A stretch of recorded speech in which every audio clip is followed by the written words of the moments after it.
Natasha and Reggie, there's glass all over the ground here and in other areas of the parking lot. It's not clear if it's from the incident from yesterday, but police tell us a father and his son had their car burglarized here. And then the father started taking pictures of the thieves, and that's when police say those thieves rammed their getaway car right into the father in front of his son. At last check, that father was... Yes, we did a story about this last night, talking about this risk, and yet here we are.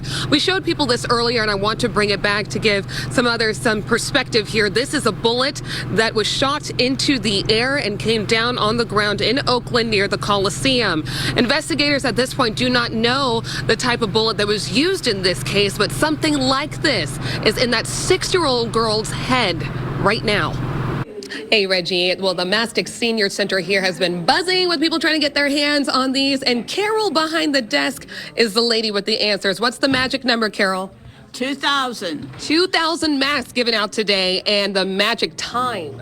Hopefully at 12 o'clock noon. Is when they'll get more in, because 2,000 are gone. But there are a couple other places where you can get your hands on them. Jobina Fortson, she is live on the beach at Chrissy Field. And Jobina, how is it out there?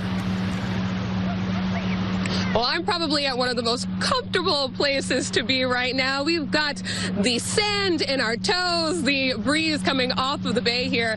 But remember, it is still important to be vigilant and stay safe out here in this heat. The national... Jobina. Good morning, Natasha and Reggie. The idea of more electric scooters in San Francisco has some going, yay, and others, not so much. The original pilot program only allowed 2 companies, Skip and Scoot. This time around, there could be many others, but they'll be taking on some much stricter requirements. This is being reported by the San Francisco Examiner. With this vote, the SFMT. Here's a template to show you how F-Connect works. You log in, get started, find info on college applications, housing, even a study buddy. Everyone coming. By 2022, BART should have all of its fleet of the future cars delivered, and on those, the cushions don't flip.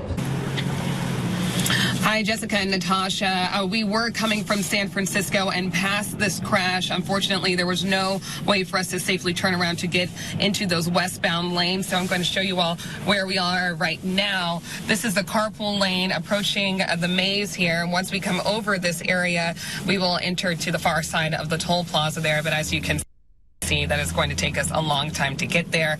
Just going to pan around now. I'm on my phone here, so I'm going to roll down the window here so you can see the rest of the traffic that is going all the way over, and behind us as well.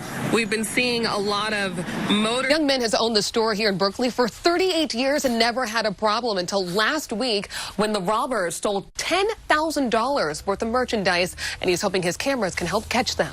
So let's roll the tape. We are inside the Orville Municipal Auditorium, where there are dozens of resources available for evacuees, including, as you all mentioned, an early Thanksgiving meal. They have a to-go setup going on here. And check this out. They saved a little plate for us so we could show you off what's going on inside the kitchen. But there are going to be massive setups all over the area tomorrow. And we got a little sneak peek today. Live on the scene for us. Jobina, what can you tell us? Good morning. We just learned a lot of new information from Highway Patrol. First off, I want to show you this. We talked about those packages that were inside of this semi. Look at that. They're all burned and on the ground here. Firefighters still surrounding this area, trying to see what they might be able to salvage here. I talked with Highway Patrol, and they told me that the driver of this semi, amazingly, was able to walk away from this with just a broken arm. He was taken in an ambulance to the hospital. They told me that he gave a great statement to them.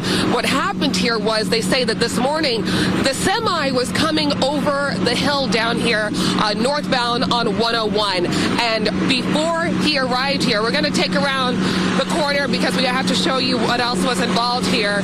There's a vehicle back here. This vehicle hit that mangled guardrail that I was talking about earlier, crashed, and ended up in the middle of the roadway, lights off, and no driver in sight. When that semi came over the hill, it crashed into the vehicle, spun out, tipped over, and that's when it caught fire. So that's why we saw officers surrounding this vehicle. They are trying to look for information that could potentially lead them to the driver.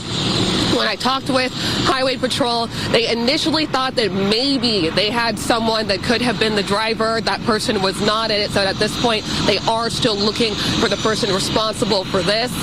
We are not getting any information on that, but I do see an officer waiting for me off in the corner here, so we might have another update for you when we come back. For now, reporting live in Katati, Jovina Fortson, ABC 7 News.